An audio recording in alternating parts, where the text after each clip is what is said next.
dalam hati itu menghilangkan pahala amal. Awal itu bantunya, tapi dek karena merasa awak paling soleh, awak kan paling sesuai sunnah amal awak, orang lain tidak, kan paling sulit itu pak. Tak boleh berimam-imam apa kau? Kawan di muka tak sesuai.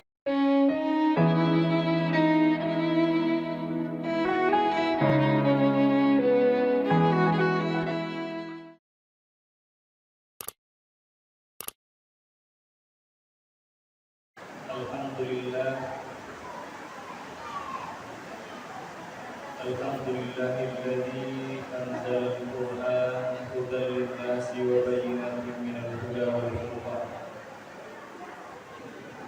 Asyhadu an la ilaha illallah wahdahu la syarika lah wa asyhadu anna Muhammadan abduhu wa rasuluh sallallahu alaihi wasallam. Amma ba'du, qala Allah ta'ala fi kitabihil karim. A'udzu billahi minasy syaithanir rajim. Bismillahirrahmanirrahim. Ya ayyuhalladzina amanu kutiba 'alaikumus shiyam kama kutiba 'alal ladzina min qablikum la'allakum tattaqun. Wa qala an-nabiy sallallahu alaihi wasallam, man shoma ramadhana imanan wa ihtisaban ghufira lahu ma taqaddama min dhanbi. Rawahu al-Bukhari. Bapak dan Ibu, berdasarkan hadis yang diriwayatkan oleh Imam Bukhari yang sudah kita bacakan tadi, apa kata Nabi?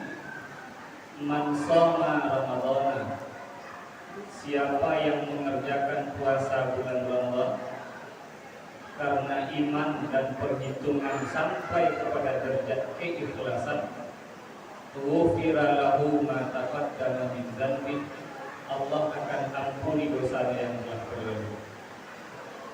Oleh para ulama Bapak dan Ibu berkesimpulan bahwa berdasarkan hadis ini, orang baru akan mendapatkan ampunan dari Allah, akan diampuni dosa yang pernah dia perbuat dengan 3 syarat.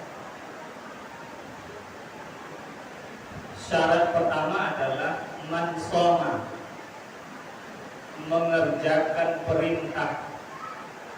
Kalau puasa berarti mengerjakan puasa. Kalau perintah yang lain berarti mengerjakan sholat, mengerjakan membayar zakat. Itu syarat pertama. Orang baru akan memperoleh imbalan akhir nanti dengan cara diampuni dosanya yang telah berlalu. Kalau begitu tidak ada jalannya kecuali mesti beramal. Di dunia bisa ada orang yang tidak ikut proses seperti yang lain, tiba-tiba dia lulus karena orang dalam. Kalau di akhirat dia bisa pakai orang dalam bisa bantu.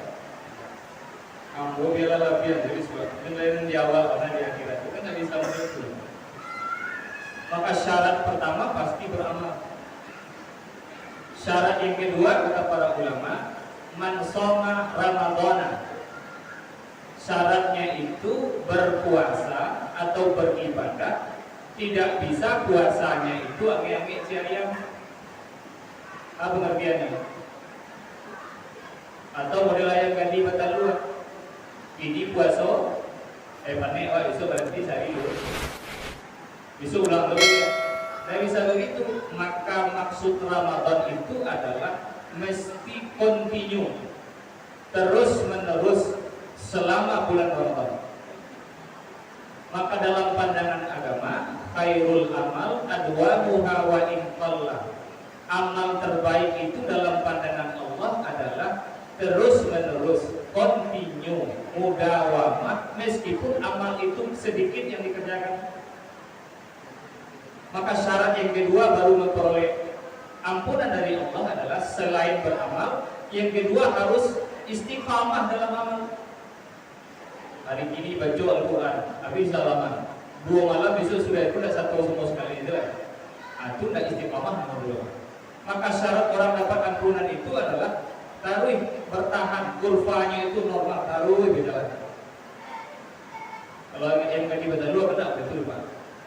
Hari ini rasa-rasa kayuan ibu dengan ini. Disuan yang belai.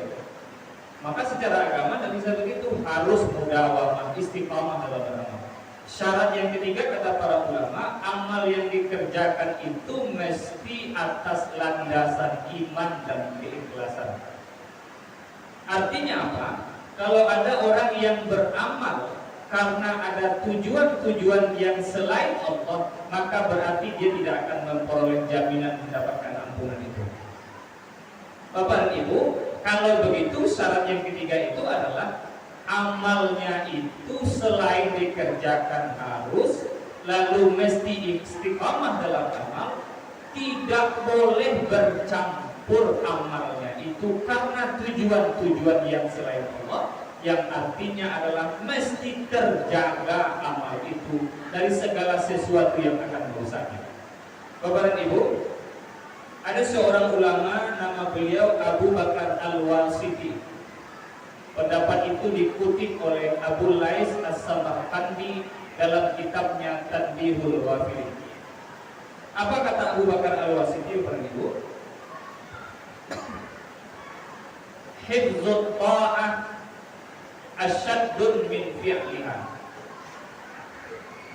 Menjaga amal baik asyaddun min fi'liha, jauh lebih sulit dibandingkan mengerjakan amal itu sendiri. Bahkan menjaga puasa atau dari segala sesuatu yang tidak selain Allah itu jauh lebih sulit dibandingkan mengarajuan puasa itu sendiri. Sebenarnya logika model itu kanlah umum dalam kehidupan orang. Membali Honda sulit, tapi menjaga Honda kok jauh lebih sulit. Contoh lebih sulitnya, Allah sudah dikunci stangnya, rodanya dikunci loh dah. Apalagi kalau minyaknya kini lah pertama kok dari 9.000 sekian menjadi 2.700 sekian, kalau lebih sulit aja Pak. Berarti membeli Honda sulit, tapi menjaga Honda jauh lebih sulit. Karena kumur saja sakitnya orang mulai khawatir. Allah, ada buruk lah. Apalagi kalau dibawa anak dia ke mari, Allah, dia nak kajatuh, dia nak rusak orang. Padahal kreditnya lunas gitu. Menjaganya jauh lebih sulit dibandingkan mendapatkannya. Mendapatkan anak sulit Bu. Iya Bu. Iya sulit. Iya sulit tapi anak. Sulit. Apa sulitnya? Payah hamil. Sekian lama dibawa kian kamari 9 bulan. Biko sudah itulah operasi loh. Sudah operasi banyak orang karyawan. Lebih sulit.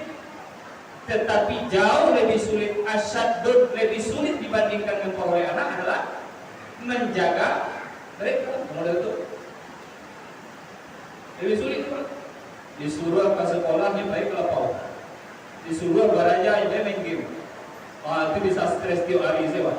Maka memiliki anak sulit, tapi menjaganya supaya tetap pada jalan amanah Allah asyaddud jauh lebih sulit. Punya suami sulit tak Bu? Bu, sulit punya suami tak? Sulit, banyak sulit dulu. Biaya barangnya mahal. Catering sekian juta, tendanya sekian juta, alun make upnya begitu sulit Bu. Tapi ternyata menjaga suami jauh lebih sulit Bu. Payah menjaga Pak. Hah? Pasti payah. Begitu juga sebaliknya. Walaupun ketika akan menikah sulit, apalagi kalau kemudian pakai lo ada dua piaman, pajak lo dengan sekian 10 juta. Boleh kalau sarjana minimal kalau di Padang untuk produksi harus diisi luang, dapur, masak dan sebagainya sulit. Tapi sesudah itu menjaga pernikahan jauh lebih sulit dibandingkan melaksanakan pernikahan. Beribadah juga begitu. Melaksanakan ibadah itu sulit, tetapi hifdzut ta'ah, menjaga ibadah dari segala sesuatu yang akan merusaknya, asyaddun min fi'liha, jauh lebih sulit dibandingkan mengerjakan ibadah itu sendiri. Kenapa kata Abu Bakar Al-Wasiti? Karena li'anna mislaha kamithliz zujaji Karena amal yang awak kerajuan itu sama jo kacau Pak. Kami zujaji seperti kaca, seperti cermin. Kenapa? Karena dia sari'ul kasari wala yuqbalul jabar. Karena kacau ijo murah bana pacahnya. Karena batu sekete pacah, pokoknya anak-anak kalau main di muka tu karena kacau lawak kau, awak jago mana kan tu Pak. Kenapa pengurus? Dia main di muka tu karena kacau tu kuat. Kenapa? Kenapa jadi jago anak kacoko? Karena dia sariul kasari, sangat mudah pecahnya. Wala yuqbalul jabar, sangat sulit kacoko. Kalau alah pecah, dia gimana kemudian selasiban sebanyak-banyak entah, yang bekasnya pasti ada, yang pecahnya pasti ada. Kok gagal banawa, tapi kemudian bak kacau dicamin pecah, bisa berubah bentuk. Beramal juga begitu. Orang kalau tidak hati-hati menjaga amalnya, dia sudah laksanakan amal itu sedemikian rupa, tapi tanpa dia sadari, ternyata si dia sudah pecah, maka pada akhirnya amal itu tidak bernilai di hadapan Allah Subhanahu wa Ta'ala. Oleh karena itu, beramal sulit, istiqamah dalam amal sulit, tapi menjaga amal dari segala sesuatu yang akan merusaknya jauh lebih sulit. Kenapa? Karena kalau amal lawak itu rusak di gara-gara rasa bangga, ambo di Firdaus kok orang yang paling rajin ke masjid, ya ambo surang. Kurang lainnya tahu tu Pak? Saya yang tahu. Awak mengapa menjaga amal jauh lebih sulit? Karena dia bersifat batiniah. Hanya awak saja yang tahu ya Allahnya. Nah lain tak. Awak merasa ambo kalau soal kasumbayang takbir paling sempurna itu yombo. Kecil awak rancak Pak, tapi pada dasarnya sudah mulai ujub di dalam hati. Ujub di dalam hati itu menghilangkan pahala amal. Awak itu mantungnya. Tapi dek kalau merasa awak paling soleh, awak kan paling sesuai sunnah amal awak, orang lain tidak. Kan paling sulit itu Pak.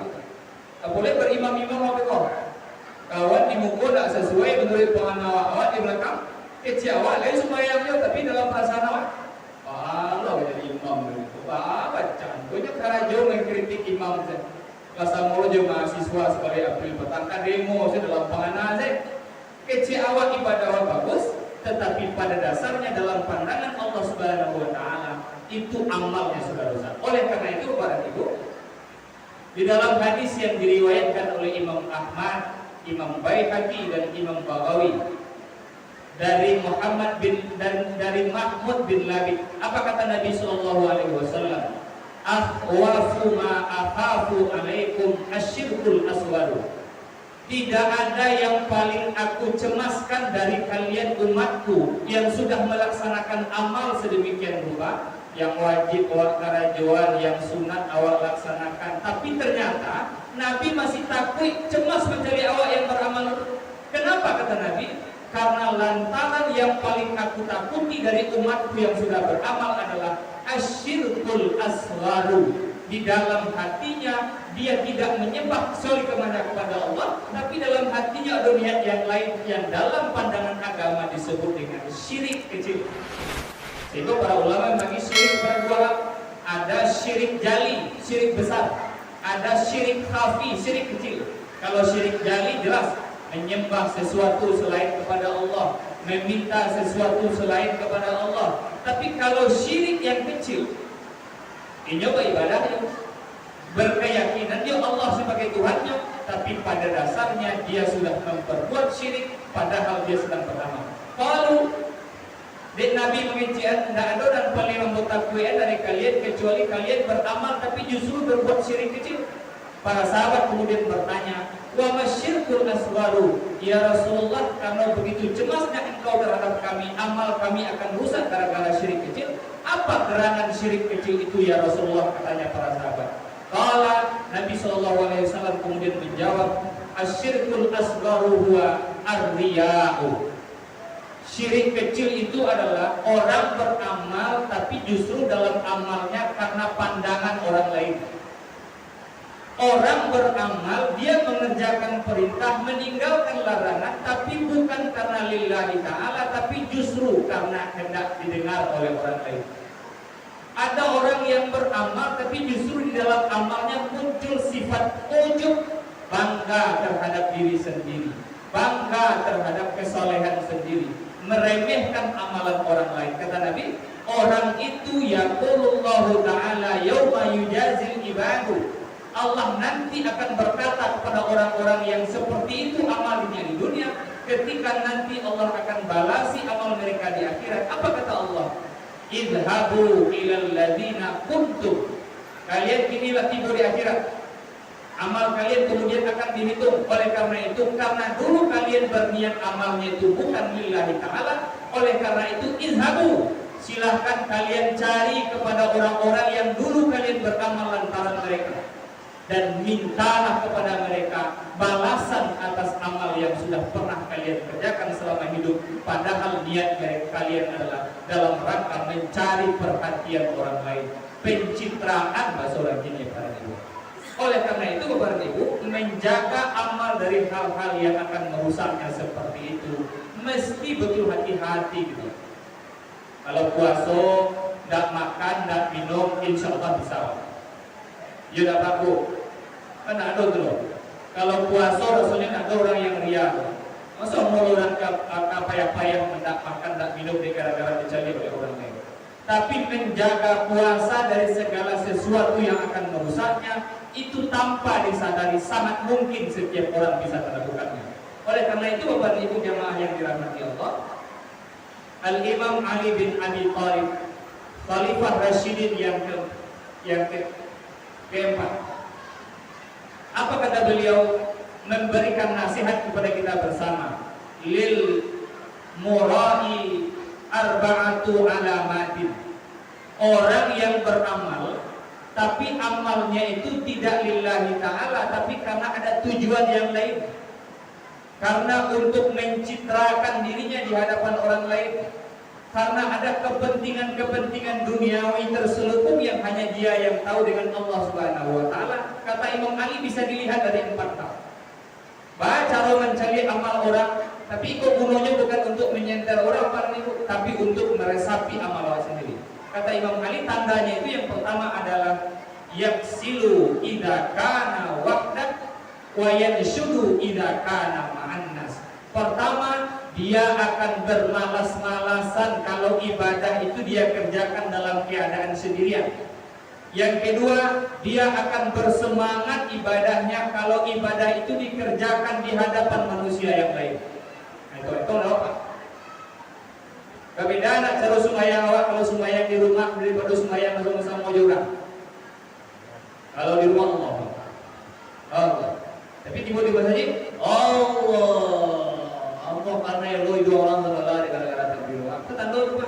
Kalau ibadah sendirian dikerjakan dalam keadaan bermalas-malasan, lalu dengan orang lain dia kerjakan dengan sungguh-sungguh, itu namanya kata Imam Ali ada niat lain selain lillahi ta'ala. Hati-hati waktu Pak. Kan susah waktu dalam itu. Habis sekali lagi, itu gunanya untuk mengintrospeksi diri awak, bukan untuk mencari orang lain. Iko jangan sengaja lebih-lebih datang, bela cari siapa takbirnya berbeda. Bukan itu kan? Itu yang pertama. Yang kedua, yang ketiga kata Imam Ali bin Abi Thalib, orang bisa dilihat amalnya tidak semata-mata lillahi ta'ala apabila wa yazidu fil amali izza asna alaihi. Orang itu akan bertambah-tambah, akan berlebih-lebihan amalnya kalau dipuji-puji oleh orang. Apa ini? Nggak ada orang di Firdaus dan paling rajin selain apa orang saji. Itu tidak fair. Biasanya 2 rakaat sembahyang sunatnya gini. Sembahyang sunat tahiyat, sembahyang sunat wudu, sembahyang sunat mutlak. Lihat dosis sunat di karajo sunatnya. Kalau karena pujian orang lain lalu kemudian beramal dia banyak-banyak, itu pertanda kata Imam Ali bin Abi Thalib bahwa amalnya ada tujuan terselubung selain kepada Allah Subhanahu wa taala. Yang keempat kata beliau, wa yanqusu idza dhamma alaihi. dan akan berkurang amalnya kalau sekiranya dicaci, dicemooh, dikomentari oleh orang lain. Pak balok Pak tadi, Ibu balok kok, ada kan? Banyak sih cerita orang awak dari tadi Pak. Kalau gara-gara itu beramal kemudian bersemangat dan gara-gara itu berkurang amal awak, itu pertanda kata Imam Ali, itu pertanda amalnya tidak lagi lurus lillahi ta'ala, tapi ada yang lain. Boleh jadi pengurus dapat? Ya dapat pengurus? Oh iya. Cari penceramah beko kecil jamaah, lo Pak Pokok. Ceramah pengurus kelapa ya kami cari donatur, tapi model itu yang hati-hati. Kalau pengurus patah semangat gara-gara itu pertanda niat itu perlu diluruskan. Oleh karena itu, niatkan awak kan membantu orang lain supaya mendapatkan ajaran agama, itulah pahala. Man sanna sunnatan hasanah. Siapa yang menjadi perantara satu amal lalu kemudian ditiru dan menjadi pelajaran bagi orang lain, falahu ajrani, dia dapat 2 pahala. Jadi kalau jadi pengurus masjid, awak 2 pahala. Selain awak kemudian datang beribadah ke masjid, juga kemudian gara-gara jadi pengurus awak akhirnya ada syiar agama. Lebih besar pahala dari orang lain. Maka apapun cerita dan komentar orang lain, jangan mengurangi semangat awak dalam rangka mensyiarkan agama Allah Subhanahu wa ta'ala. Supaya apa? Supaya niat awak dalam beramal betul-betul terjaga lurus lillahi ta'ala, bukan karena yang lain-lain. Oleh karena itu para ibu, karena jawab pada prinsipnya adalah menjaga amal. Selain istiqamah, apalagi ini masuk ke 10 terakhir Ramadan, untuk istiqamah sangat sulit. Ya Bu, sebentar lagi sibuk mencari kue rayo, baju rayo. Untuk istiqamah beribadah sangat sulit. Oleh karena itu jaga itu sedemikian rupa supaya Ramadan bisa kita lalui sampai akhir, sehingga nanti pada akhirnya kita menjadi orang yang tenang ketika Syawal dan Idul Fitri datang. Mudah-mudahan ada manfaatnya. Faktabiru ya ulil absar. Billahi taufiq. Wassalamualaikum warahmatullahi wabarakatuh.